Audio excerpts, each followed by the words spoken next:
Hello and welcome to Out in the Sticks. I'm Shannon, and with me is my sister from the same mister, Christina. Hello. If you don't know us, we are the host of One Crime at a Time. It's a true crime podcast, and we are starting a paranormal podcast. I'm excited. Me too. Me too. This is on the True Crime podcast. If you don't listen to it, I am the true crime fanatic, and I tell Christina a story each week that she's never heard before because she's not a true crime fanatic. No. So and madness ensues, silliness ensues. Yes. And laughter ensues. We have a good time. So go listen to us on there. But if you're into the paranormal, this is where you want to be. Yes. Christina is going to be telling me a story on this podcast that I probably haven't heard of, or some that I probably have, but I'm not into it as much as she is. So she's going to be filling me in on the paranormal. I am. Going to talk about ghosts. What else? Oh, all kinds of haunted places. Haunted places, ghosts, haunted possibly people. Some demonic stuff. Ooh, I love demons. That sounded. That was wow. Okay. Yeah, demons and me, we're like that. We're real close. Okay. Good. I don't really know how to respond to that. Just go with it. But okay. Because look, I just go with it. Well, if it's a demon, you really don't have no choice if you're accepting it. That's right. You just got to go with the demon. What the demon you do. You do pretty much. Do as the demon does. Yes. So we're just getting started on this. We are on Twitter right now. So if you want to reach out to us, we're at OITS_podcast for Out in the Sticks. Yes. In case I think the ghosts have showed up early. Things are falling in here. Things are falling in the studio. Not yet, guys. Hold on a minute. And let me get through the introduction here. I want to welcome you. If you have a chance to go check out our True Crime podcast, yes. It's One Crime at a Time. You can look that up. And without further ado, let's get started. You're on, baby. All right. So today, for our very first one, we're going to talk about a ghost in a little town where you and I went to school at. Oh. You should know where that's at. I think it's Louisville, Alabama. It is Louisville, not Louisville.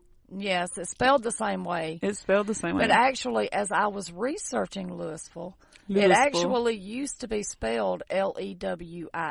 Louisville. Louisville. Why did they change the spelling? Never could find why they changed it. But they changed it to look like Louisville, but it's still pronounced Louisville. I bet somebody misspelled it on some forms and they just kept it instead of changing all of it back. They're like, we'll just keep it. We'll just. They ordered a letterhead that came out wrong, and they said, "Well, fuck it." Yeah, we'll just keep it. Well, we're Louisville now. Yeah. Okay. Not to be confused with Louisville. Right. Because they're in different states. They are. Yeah, one's in Alabama and one's in Kentucky. Yes. You're so smart. I'm a genius. I keep telling people this, and they just, for some reason, don't want to believe it. Okay. Whatever. So I have labeled this one the Pool Hill Ghost. Pool Hill. Yes. So in the late 1940s, in the small town of Louisville, Alabama, there were 3 sisters that lived in a house with their father. Oh, is it the Sanderson sisters? No. Oh, man, that would have been really cool if it was. The small house that they lived into was next to the road called Pool Hill. This road was the road that led to the town's public pool. Now, the reason they called it Pool Hill is because it would go down a hill and then had a hill going back up, and right in the bottom of that hill is where the pool was. Oh, okay. Like off to the side. I can't remember if it was supposed to be right or left, but it was off to the side. Not in the middle of the road. Yeah, we got it. But at the bottom of the hill. Yes. Now, the 3 sisters lived at the top of the hill, of course, closest to town. Okay. So they lived right up the hill from the pool? Yes. Okay. Closest to town. So this family, the sisters and their family, were rumored around town to not be very good people. They had a How? Well, the sisters had a reputation, supposedly. A reputation of, They loved the company of gentlemen.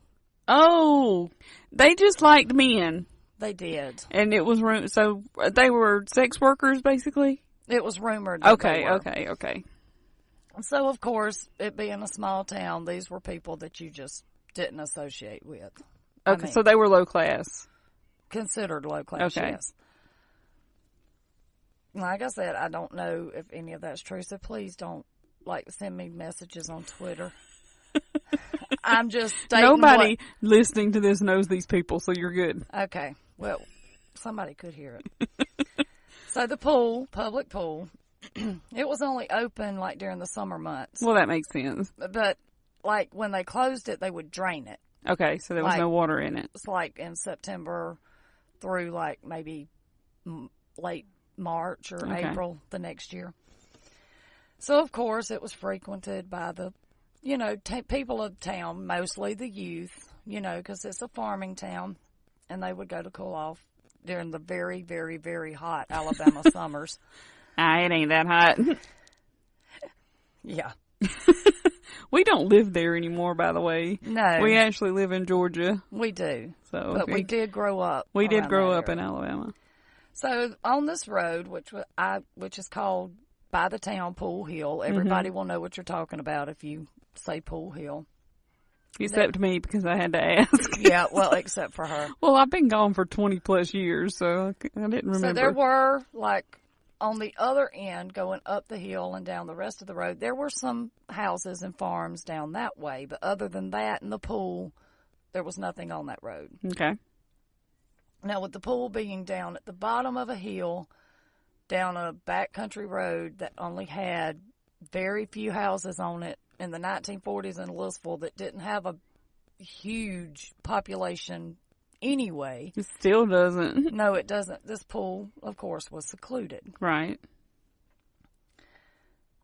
So that makes for a scary situation. It does. At the top of the hill, going from town, the top of the next hill past the pool, we had an aunt and uncle. Well, it was a great aunt and uncle that actually lived in that house. They were great.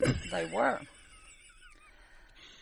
You want to know what the guy who voiced Tony the Tiger? You want to know what his last words were before he died? What? I don't feel great. You're so stupid. So anyway, I'm sorry. Thank you, Norm Macdonald. I'm so sorry, everybody. Anyway, one hot Alabama summer day in the late 1940s, some of the youths in Louisville decided that they would go to the pool and cool off after working a long day on the farm. Okay. Yeah, that's when they make kids work. Yeah, a lot. When they arrived at the pool, they were stopped in their tracks. Why? Well, what happened? They were stopped because they were shocked by what they were seeing. There, floating face down in the pool, was the body of a woman. So the youths being, youths and not used to that kind of stuff in a small town where everybody knew everybody. Well, yeah, they took off running back to town. I'm sure they weren't used to coming upon a body in a pool. Some kids are, and that's a sad thought that some kids are like, oh, another body. Oh, God, it's another body in the pool. Yeah, so they went. Somebody call Ernie. Yeah, it's sad. So they took off running back to town and told their parents what they had seen. Okay. Their parents then contacted the one police officer. Okay. Barney? Listen, I can't remember his name, and neither could Mama. Yeah, I'm sure it was Barney. So it may have been. We'll just call him Barney. So, Barney, for purposes of this episode, and some other residents, one of them being one of our great uncles, arrived at the pool to investigate this body that was floating face down in the pool. When they pulled the woman out of the pool, they realized that it was one of the three sisters that lived at the top of the hill closest to town. Ooh. The authorities concluded that the woman must have fallen in the pool sometime during the night before. She didn't fall in that pool. It is still unknown why she was down at the pool or even if she knew how to swim. But there was no reason for her to be at that pool in the dead of the night. I agree. According to our grandmother, who was around 9 or 10 at the time, the talk around town among the residents was that her body was in such a state that it appeared that she had been beaten. Mm-hmm. They thought that she had been killed and thrown into the pool or that she was beaten and then purposely drowned. This is a 10-year-old contemplating this. Yes.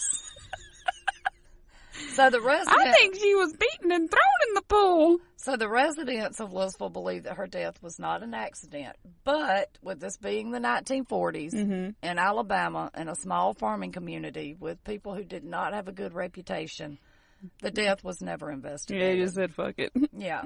I mean, it was ruled an accident, never investigated, which is wrong. Even if they are that, even if they had have been those type of people, that's wrong. I mean, I'm sorry. Yeah. My thing is, that would probably still happen today. It would. That's the sad part about it, is today in a small town like that, not necessarily just in Alabama, it would still happen That today. would still happen. Yeah. It's sad. After the woman's body was found in the pool, the town drained it for the last time and never used it again. Just because of one dead body? It was Louisville in the 1940s.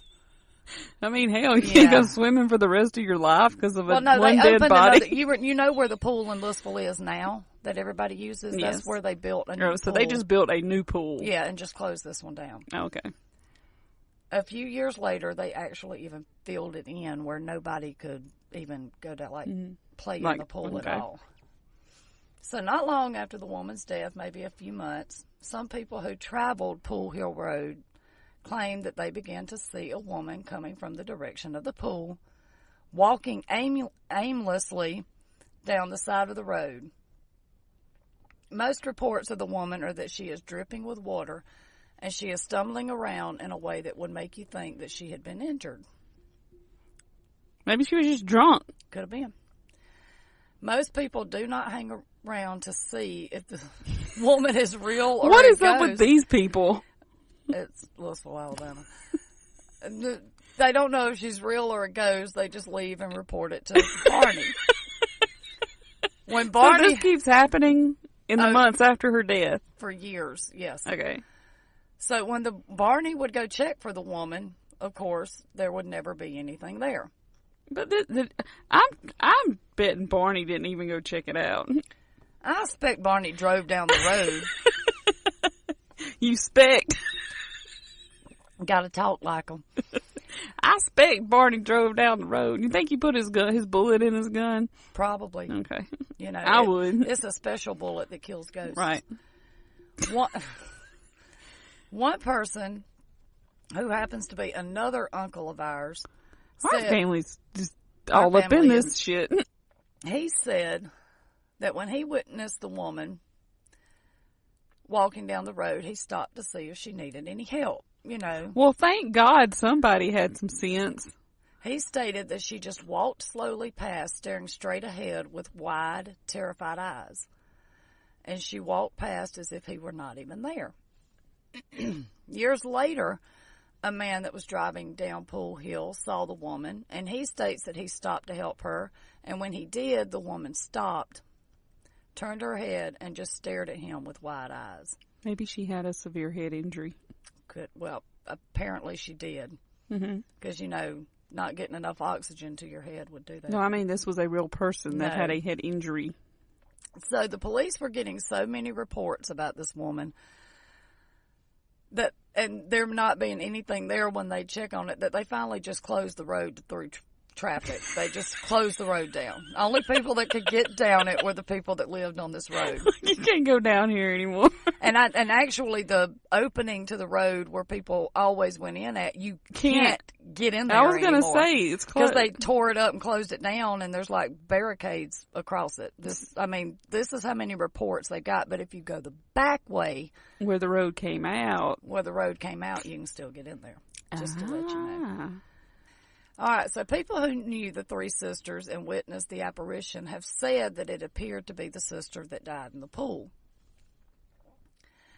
Now, our aunt and uncle that lived on Pool Hill, here we go, on the other side of the pool, going towards the pecan mill, they said they moved not long after the woman started, the ghost started being seen, and the report started. So they realized this probably was not real, right? Well, it's probably made up. I'm not too sure about that. I think it's made up. Well, they said the reason they moved is because when the dead start walking, it's time to go. And that sounds just like a lot of people I know down there. So stupid. Now, I don't know if they actually witnessed the apparition or if they just heard the reports. When somebody starts talking about a ghost, time for us to get up out of here. So, over the years of our grandmother growing up there and knowing other people that lived there, there have been many, many, many reported sightings of this apparition. Yeah, but I think that's just because everybody wants to be included.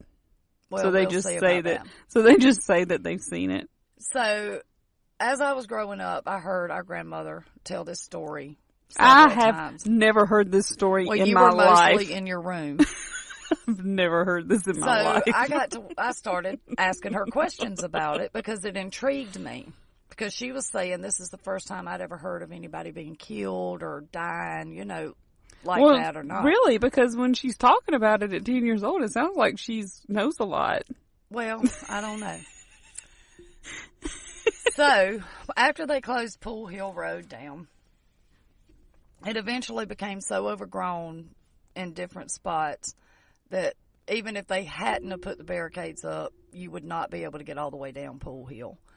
So, it's impassable. Okay. Period. So, you can no longer access the spot where the actual pool was. Okay. Now, you can get close to it. You can't get to it on foot? No, because the overgrowth is so thick. I've been down there. It's so thick, you would need like a machete. Well, if you had a machete, could you do it then? If you had a machete and a way to get through there, you probably could. Okay, well, we're getting some machetes and we're going. And one night, me being me, I decided to go see if all of this was true. Because I'm me. So the legend states, of course, that she can only be seen on moonlit nights. Y'all, that's one reason I have a hard time believing a lot of ghost stories. Right. It's because they're always seen on clear moonlit nights, which is not true. They can be seen on cloudy nights too. They ain't scared of the rain. But it's never. Nobody wants to go. But nobody wants to go out there when it's cloudy and there's not light. That's actually the best time to go. No. I would go because I don't believe it. You get a lot more action on those nights than you do when the moon is bright. I don't know if we mentioned this at the top of the show, but most of this stuff I do not believe in. I don't believe as far as ghosts. I don't believe every story I hear either. You can't. Because it just wouldn't make sense. So that's kind of the gist of our show. She tells me a ghost story and I sit here and deny it. But I do believe some of them. And I know you should too, because you have experienced things too. They say I saw a ghost. She's told us she saw one. She saw a man walk through a wall. You tell me what you think. I saw something weird happen one time. But it is also stated that she is mostly seen around midnight. Let me guess. She's wearing white. No. Oh. This is not a white lady. Not a white lady. No. She's not dressed in white. No. This is not a white lady story. No, okay. It's not. So, one summer, when we were about 16, some friends and I decided to go to Pool Hill.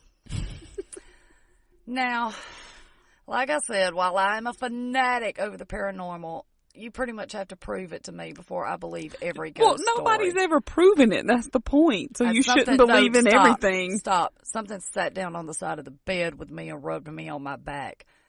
You have no proof of that other than your word. I know it happened.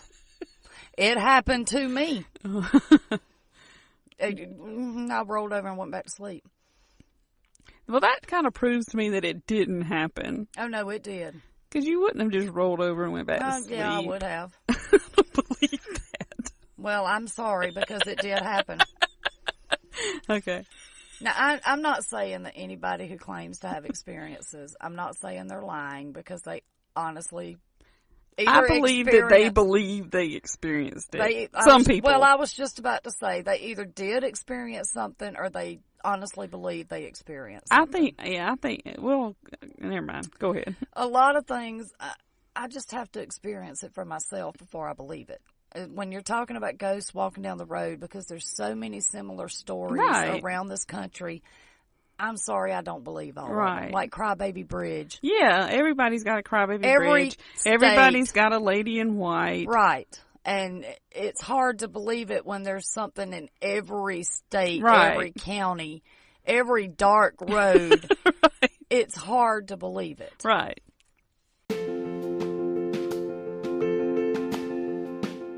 Hi guys, it's Shannon here to talk to you about Anchor. Anchor is the easiest way to make a podcast. Let me explain. First of all, it's free. There's creation tools that allow you to record and edit your podcast right from your phone or computer. Anchor will distribute your podcast for you so it can be heard on Spotify, Apple Podcasts, and many more. You can also make money from your podcast with no minimum listenership.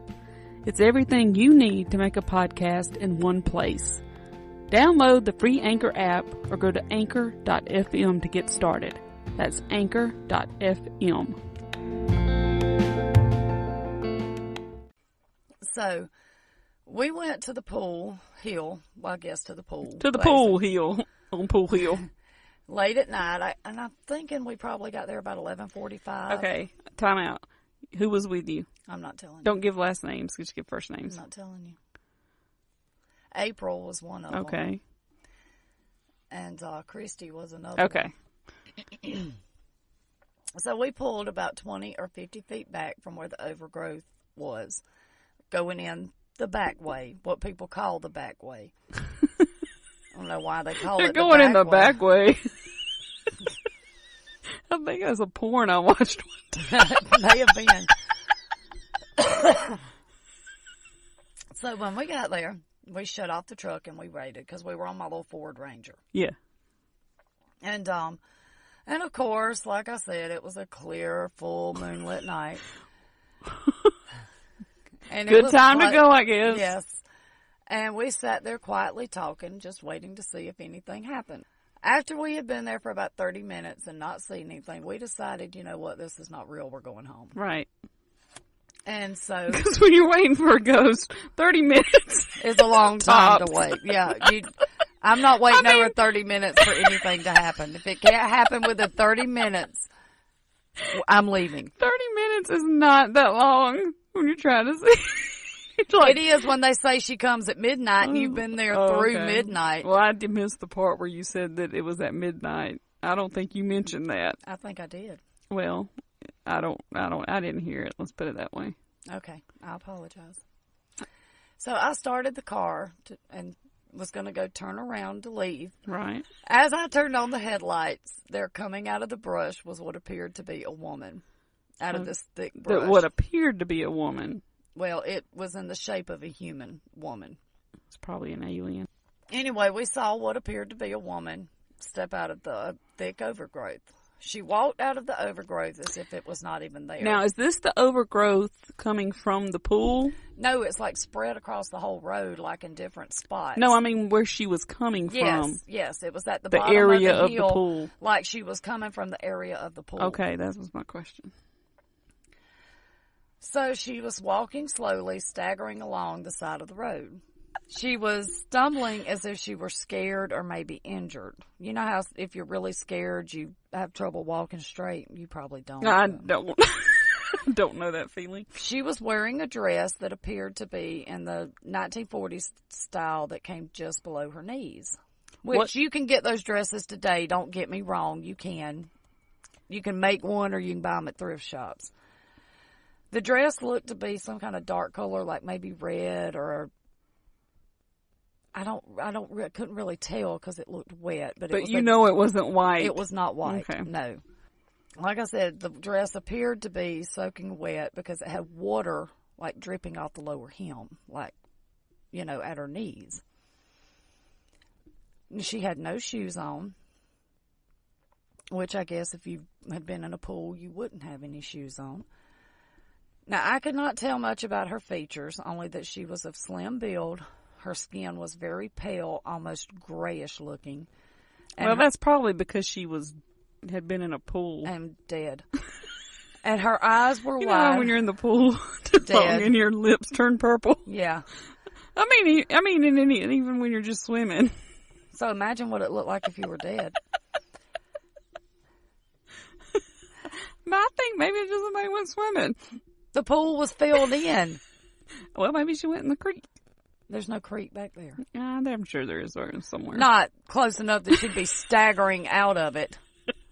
Again, probably drunk. And her eyes were wide and had a look of terrified horror.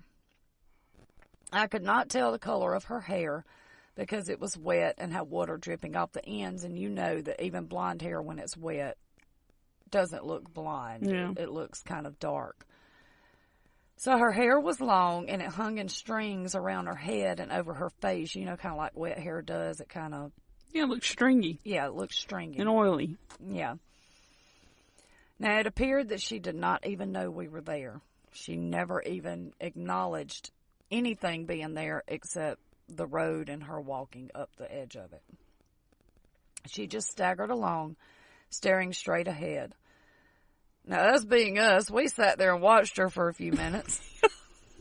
And then we turned the truck around and left. You didn't try to talk to her? No, we didn't. You go all that way, you wait 30 whole minutes, and you don't try to talk to her? No, because I just wanted to see if she'd come out of there. Oh, gosh. When I got back home, I told my grandmother what I had seen. And she told me that the description I gave her was the same description that she had heard family, friends, and others give of their encounters with the same apparition. You had already heard the description because you just said that you had heard her talk about it. For years. But she didn't give. All she gave was there was a woman that had walked out of there with wide, terrified eyes. She didn't say anything about the clothes she was wearing or anything like that. Okay. So I'll give you the benefit of the doubt then. She didn't. Okay. You can ask her now and she'll tell you, I don't remember. Well, I'm calling her right now. You go for it. So it was 1996 when I witnessed this, which was almost 50 years after the woman's death. I have been gone from there for almost 20 years, so I have not heard if anybody else has witnessed it since then. You didn't make a few phone calls before we came in to record to find out? But let's call the sheriff's office right now. So like I said, though, I do believe in the paranormal because I've had experiences. I know you do. And I've known people who have had experiences.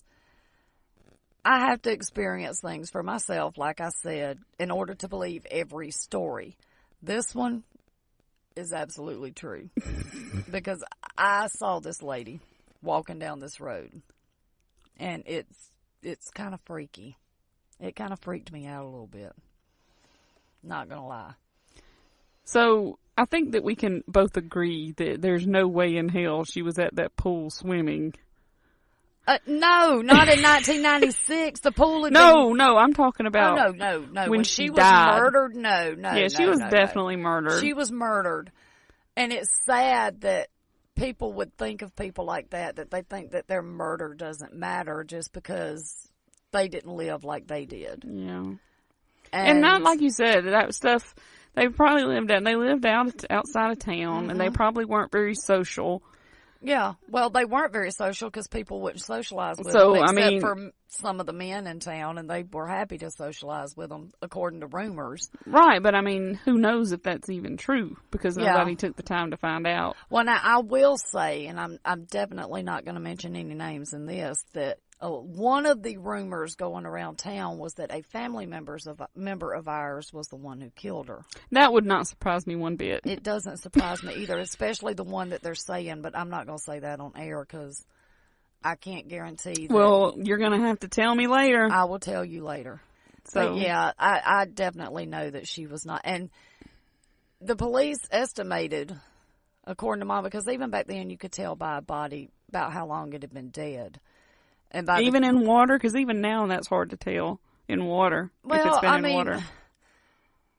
I think they were just pulling a number out of their ass, probably. They did definitely say it was sometime. Well, they know that it had to before. be after the pool closed. Right, which would close about dusk. So it had to be, it was some... And in the summertime, dusk in Alabama would be around 8 o'clock. No, it'd probably be closer to 8:39. Well, not dusk. Dark. Oh. Dark would be Okay. 8:39, but dusk would be around 8 o'clock. So my guess is she went down there to meet somebody. Or either they dumped her there. Or they went and picked her up. Either way, she wound up at that pool. Well, yeah, I mean, she wound up there because that's where she was found. And according to the people who pulled her out of the pool, her body had been beaten. I mean, just beaten. Mm-hmm. Which I'm not too sure. The beating is not what killed her. Right. Well, I'm sure the beating And is I'm what killed hoping her. it did. And they put her in there. Yeah, to make it to look like a she had drowning. drowned. Yeah. So. Does anybody know the relation? You said that it was just her two sisters, and their father. Mm-hmm. Is there any way that her father would have been involved? There could have been. Just throwing that out there. But. So what happened to the other two sisters? They moved out of town. Okay. So they don't live there anymore? Mm-mm. Okay. Haven't lived there for years. Okay. Well, good story. I like that story because That's a good first episode. I think about that story a lot because it's kind of personal. Since you supposedly, I'll say okay. I'll try not to say supposedly. Since you saw it. I did witness this. So this is a first-hand account. Because you know for a fact, Shannon, I am not going to say I saw something if I didn't. You've known me long enough. I think that you definitely think you saw something. You've known me long enough to know. I mean, just like the can of corn flying out of the cabinet. How many years have I been telling that story and it's never changed? Well, I mean, there's not much to change. There's just a can of corn flying out. But it almost hit me in the head. And how does a can of corn fly out of a cabinet? Again.